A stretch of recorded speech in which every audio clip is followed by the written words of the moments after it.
bien, nous sommes actuellement dans le train de la découverte qui nous permet de revoir une rétrospective de notre télévision depuis les années 1945 à peu près, date du premier journal télévisé par Pierre Savag du haut d'un ballon captif au-dessus de Paris, jusqu'aux années 2014.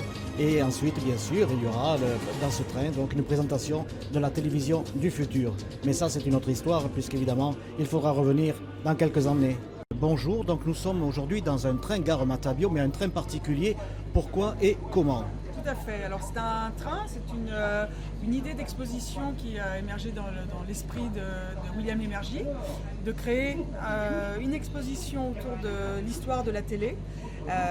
Et donc cette exposition est issue d'un partenariat et d'une coproduction entre l'INA et Train Exposition Événement, qui est donc une filiale de la SNCF. Alors donc l'INA, bien sûr, Institut National de l'Audiovisuel. Tout à fait, Institut National de l'Audiovisuel, voilà. C'est vous qui archivez les milliers de pages depuis 1945, je crois. À peu près depuis, depuis les débuts de l'histoire de la télévision. L'INA a trois missions, trois grandes missions, que sont la collecte des images, la valorisation de ces images et la transmission.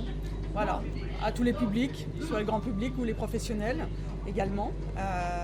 Et ce qui nous a permis aujourd'hui de donner naissance à cette belle exposition et de valoriser tout ce patrimoine dont dispose l'INA. Alors vous cheminez donc avec la SNCF sur les voies de France. Exactement, voilà, en partant de Paris. Et ensuite un tour de France qui a pu déjà passer du côté de Strasbourg, de Lyon, de Marseille, aujourd'hui à Toulouse. Prochaine étape, je crois, Libourne, Bordeaux. Exactement. Ensuite on remonte vers La Rochelle, Caen. Vers Caen, vers Tours, vers Le Mans, pour revenir à Paris et terminer à Lille. À Caen, bien sûr, nous hélas ici à Toulouse nous ne sommes pas privilégiés, mais je sais qu'à Caen vous allez avoir Michel Drucker pour ses 50 ans de télévision. Exactement, ses 50 ans de télévision avec quelques surprises qui lui sont réservées et un magnifique livre-objet qui est issu d'une édition spéciale. Alors nous pour Toulouse, on n'a pas eu droit à Jean-Pierre Foucault ou bien William Lémergie, non, c'était pas possible. Non, malheureusement, le calendrier n'a pas permis d'avoir un invité de marque. C'est à cause du calendrier ou bien c'est le Sud? Non, c'est le calendrier, je confirme. L'ensemble des wagons sont thématisés, sur de grandes thématiques qui vont fédérer l'ensemble des publics, tous les âges, sur l'actualité, les programmes jeunesse, le divertissement, le sport, etc. Autour d'images cultes, de témoignages et en effet une chronologie ou en tout cas une information historique. Alors je crois savoir qu'il y a la société Endemol qui justement appartient à Arthur, c'est cela, et qui fait un casting pour des futures émissions.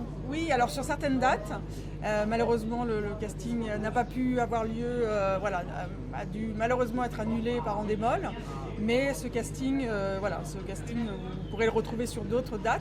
Et donc on ne peut pas se présenter au casting, voilà. Aujourd'hui, non. J'ai le regret de vous l'annoncer, non, malheureusement.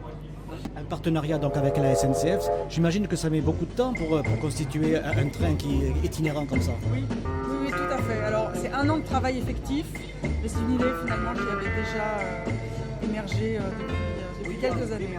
Avait émergé. Oui, exactement. Merci à vous. Quelle affluence là, depuis que vous êtes arrivé à Toulouse? Alors c'est compliqué d'avoir les chiffres. On sait qu'on a une belle affluence aujourd'hui. Je pense que peut-être qu'on atteindra 2000 personnes, 3000 personnes. On va dire que c'est un grand succès. À Marseille, on a eu 6000 personnes hier. Donc il y a du monde. C'est formidable pour ce train de l'histoire de la télé. Et vous-même, avez-vous un souvenir quand vous étiez enfant de la télévision? Qu'est-ce qui vous a remarqué? Je crois que comme beaucoup de ma génération et de beaucoup de générations, c'est Casimir. Dans le côté télé, les dossiers de l'écran, dans le côté enfant. Armand Jameau. Voilà, exactement. Plein d'autres moments. Avez-vous connu Léon? Léon Zitrone, bien sûr. Et puis il y a eu Interville, tous ces programmes télé. Pour mademoiselle, peut-être le Club Dorothée, non? Voilà, c'est ça. Bien entendu. Voilà, c'est ça. Madame, vous venez de visiter une exposition qui vous rappelle peut-être un certain passé, une nostalgie, non? Complètement. On a fait un voyage dans le passé en quelques minutes qui nous rappelle de bons souvenirs et qui malheureusement nous fait comprendre que le temps a passé, que nous sommes maintenant sur la décadence, mais vraiment. Alors la décadence de quoi? Et de notre vie, bien sûr. Parce qu'on se rend compte qu'il y a une innovation, là, qui est le dernier wagon, qui pour nous maintenant nous dépasse complètement. Alors, c'est quoi la télévision d'aujourd'hui par rapport à celle que vous avez connue? Qu'est-ce que vous y trouvez de bien ou de moins bien? Je ne sais pas. Je trouve que ça a beaucoup moins de charme, c'est beaucoup plus impersonnel.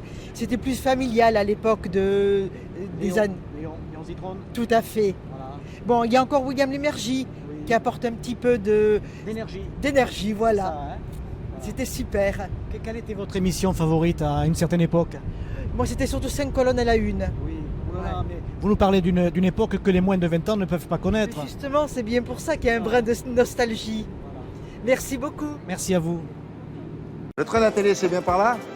Merci. Le train de la télé, c'est un train exposition qui se déplace partout en France et qui raconte 60 ans de l'histoire de la télévision française. Allez-y, ça parle de vous. En plus, c'est gratuit. Rendez-vous avec le train de la télé dans votre gare. Pour plus d'infos, www.traindelatélé.fr.